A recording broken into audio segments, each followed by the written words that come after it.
नमस्कार दोस्तों, ये video editorial compilation for mains का पार्ट है। आप प्लेलिस्ट में जाके एडिटोरियल की वीडियोस पेपर वाइज और टॉपिक वाइज देख सकते हो।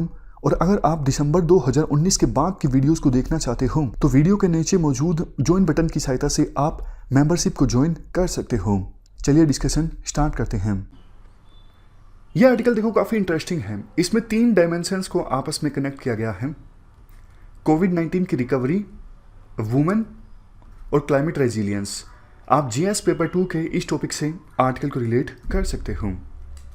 ये पॉइंट्स हम कवर करेंगे इस आर्टिकल के डिस्कशन में। देखो, इंडिया की जो लड़ाई है कोविड-19 के अगेंस्ट, वो अभी फिलहाल एक बहुत ही इंपॉर्टेंट मुकाम पर है। वैसे सरकार ने काफ़ी सारे प्रयास किए हैं, इकोनॉमिक रिफॉर्म्स सरकार ने अनाउंस किए हैं ताकि महामारी की वजह से खराब हुई इकोनॉमी को फिर से पटरी पर लाया जा सके। अभी सरकार की जिम्मेदारी ये है, कोविड-19 के बाद लाखों करोड़ों लोग जो गरीबी रेखा के नीचे आए हैं उनको फिर से गरीबी रेखा से ऊपर लाया जाए, या फिर देश में हेल्थ व्यवस्था पर जो बर्डन काफ़ी ज़्यादा पड़ा है उस बर्डन को एड्रेस किया जाए। तो सरकार को देखो 2 बातों पर ध्यान देने की आवश्यकता है। अब आने वाले दिनों में सरकार जो प्रयास करेगी देश की इकोनॉमी को पटरी पर लाने के लिए, हो सकता है इसके लिए स्टिमुलस पैकेज जल्द ही अनाउंस किया जाए, ऐसा हमारे वित्त मंत्री ने सिग्नल भी दिया है। स्टिमुलस पैकेज मतलब इकोनॉमी को बूस्ट करना। इकोनॉमी कैसे बूस्ट होती है? देखो, सरकार मान लीजिए टैक्स में कटौती करती है या फिर एक्सपेंडिचर ज़्यादा करती है, तो इससे क्या होगा? इससे जनता के हाथ में पैसा आएगा। जनता के हाथ में पैसा ज़्यादा आएगा तो जनता खर्च करेगी। जनता खर्च करेगी तो चीज़ों की डिमांड बढ़ेगी। चीज़ों की डिमांड बढ़ेगी तो फैक्ट्रीज उस डिमांड की पूर्ति करने के लिए ज़्यादा प्रोड्यूस करेंगी। फैक्ट्रीज ज़्यादा प्रोड्यूस करेंगी, इसका मतलब इकोनॉमिक एक्टिविटीज़ ज़्यादा हो रही हैं, मतलब हमारी इकोनॉमिक ग्रोथ रेट बढ़ रही है और यही सरकार चाहती है। तो इन इकोनॉमिक एक्टिविटीज़ को इंक्रीज करने के लिए सरकार जल्द ही एक स्टिमुलस पैकेज अनाउंस कर सकती है।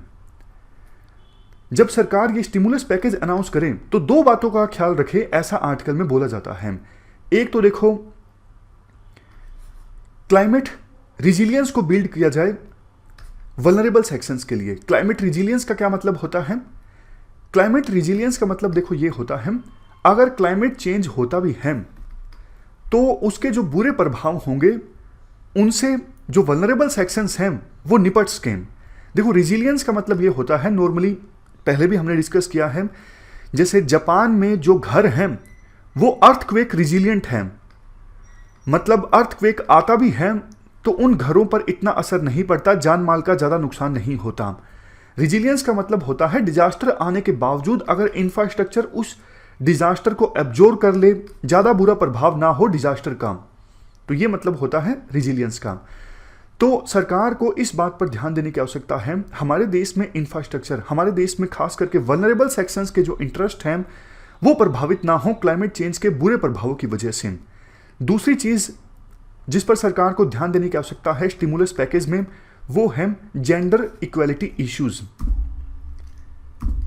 इसके बाद आर्टिकल में बोला जाता है, देखो महामारी की वजह से गरीब लोग, आदिवासी, migrant, informal workers, sexual minorities, people with disabilities और महिलाएं, इन सब पर सबसे बुरी मार पड़ी है। क्लाइमेट चेंज की वजह से एग्रीकल्चर सेक्टर में स्ट्रेस आया है, food insecurity, unplanned urban growth, forest cover कम हो रहा है, टेम्परेचर बढ़ रहा है, वाटर रिसोर्सेज कम हो रही हैं, और ये सब जो हो रहा है इन सब चीज़ों का सबसे बुरा असर किस पर पड़ेगा? गरीब लोगों पर पड़ेगा, वल्नरेबल सेक्शंस पर पड़ेगा। देखो, जिनके पास पैसा है वो कोई ना कोई जुगाड़ ढूंढ लेते हैं, वो एडजस्ट हो जाते हैं। हवा खराब है, अमीर लोग प्यूरीफायर ले आएंगे घर पर, पानी नहीं है, आरओ लगवा लिया जाएगा अमीर लोगों के द्वारा, लेकिन गरीब लोग कहाँ पे जाएं? तो बात वही है ना, ये सब चीजें जो हो रही हैं क्लाइमेट चेंज से संबंधित, सबसे ज्यादा बुरा असर पड़ता है गरीब लोगों पर। और महिलाओं की बात करें, महामारी के बाद महिलाओं पर बहुत बुरा असर पड़ा है। डोमेस्टिक वायलेंस की घटनाएं काफी ज्यादा बढ़ गई हैं। जब लोग लॉकडाउन में थे तो डोमेस्टिक वायलेंस काफी ज्यादा बढ़ा। और देखो, लॉकडाउन की वजह से जब कंपनीज अपनी एम्प्लॉयज की संख्या को कम करती है ना, तो सबसे पहले सोचा जाता है कि जो महिलाएं हैं उनको हटाया जाए। सबसे बुरी जो मार पड़ी है वो वुमन पर भी पड़ी है कोविड-19 की। इंडिया वॉलंटरी नेशनल रिव्यू 2020 के अनुसार महिलाओं का जो लेबर फोर्स में पार्टिसिपेशन रेट है, हम बात कर रहे हैं 15 से 59 एज ग्रुप के बीच महिलाओं का जो पार्टिसिपेशन है लेबर फोर्स में, वो कम हो रहा है बढ़ने के बजाय। अभी है 35.3%, जो बाकी कंट्रीज के अपेक्षाकृत ऑलमोस्ट लोएस्ट है पूरे वर्ल्ड में। IMF की रिपोर्ट के अनुसार अगर देखो महिलाओं का लेबर फोर्स में पार्टिसिपेशन 50% होता है तो देश के GDP में 27% का इजाफा होगा। सोच के देखिए कितना ह्यूमन रिसोर्स का पोटेंशियल हम वेस्ट कर रहे हैं। तो सरकार अब देखो $22.5 मिलियन से इन्वेस्ट कर रही है कोविड-19 की रिकवरी में, इकोनॉमी को फिर से पटरी पर लाने के लिए। काफ़ी सारी सोशल प्रोटेक्शन से संबंधित स्कीम्स भी सरकार ने चलाई हैं, लेकिन कुछ और बातें जिनका ध्यान रखने की आवश्यकता है वो इस प्रकार से हैं। ग्रीन जॉब्स में सरकार इन्वेस्ट करें जिससे हमारा जो प्लेनेट है उसको हम प्रिजर्व कर सकें। ग्रीन जॉब्स जैसे कि देखो urban planning, agriculture, energy, health sector या फिर दूसरे climate resilient civil works, for example मनरेगा, इन सब पर सरकार को इन्वेस्ट करने की आवश्यकता है। और महिलाओं की बात करें, देखो इनफॉर्मल सेक्टर में महिलाएं बहुत बड़ा रोल प्ले करती हैं। इवन इन्वायरमेंट को प्रोटेक्ट करने में भी महिलाओं का जो रोल है काफ़ी ज़्यादा बड़ा है। आपने काफ़ी मूवमेंट्स को सुना होगा, जैसे चिपको आंदोलन में महिलाओं ने पेड़ों को गले से लगा लिया था ताकि पेड़ों को कटने से बचाया जा सके। अमृता देवी बिश्नोई जिनकी हमने कल बात की थी, उन्होंने भी सेक्रीफाइस कर दिया पेड़ों को बचाने के लिए। तो महिलाओं का रोल काफ़ी ज़्यादा इंपॉर्टेंट है इन्वायरमेंट को प्रोटेक्ट करने में, इसलिए सरकार महिलाओं को ज़्यादा से ज़्यादा जॉब्स देने की कोशिश करें। इसके लिए महिलाओं को स्किल्स देने की आवश्यकता है। कुछ इनिशिएटिव्स का एग्जांपल दिया जाता है, जैसे दिशा और जैसे UNDP का एक इनिशिएटिव है दिशा, इसको IKEA फाउंडेशन के द्वारा सपोर्ट किया जा रहा है। इस इनिशिएटिव में 1 मिलियन यानी 10 लाख महिलाएं और जो गर्ल्स हैं उनको स्किल दी जा रही हैं ताकि लाइवलीहुड अपॉर्चुनिटीज़ को महिलाएं और गर्ल्स अवेल कर सकें।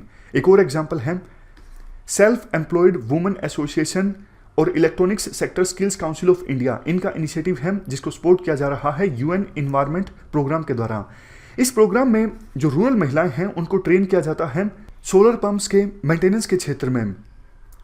अब इस इनिशिएटिव की सहायता से 15,000 सोलर टेक्नीशियंस का एक कैडर तैयार हो गया है। रिमोट लोकेशंस में महिला टेक्नीशियंस जाती हैं और अगर सोलर पंप में कोई खराबी आ जाती है, इससे देखो क्या हो रहा है, ना सिर्फ क्लीन एनर्जी के क्षेत्र में हम आगे बढ़ रहे हैं बल्कि महिलाओं को भी रोजगार मिल रहा है। तो ऐसे ऐसे इनिशिएटिव्स पर सरकार को ध्यान देने की आवश्यकता है। एशियन डेवलपमेंट बैंक ये सजेस्ट करता है 2021-22 में इंडिया की GDP ग्रोथ रेट फिर से 8% हो जाएगी। तो कोविड-19 की रिकवरी को अगर महिलाओं को सेंटर में रखा जाता है तो इससे जो GDP ग्रोथ है इंडिया की वो फास्टर होगी, इंक्लूसिव होगी। ये हमने पूरा आर्टिकल डिस्कस किया कोविड-19 की रिकवरी से संबंधित। इस डिस्कशन में फिलहाल इतना ही है। Thank you very much for discussion.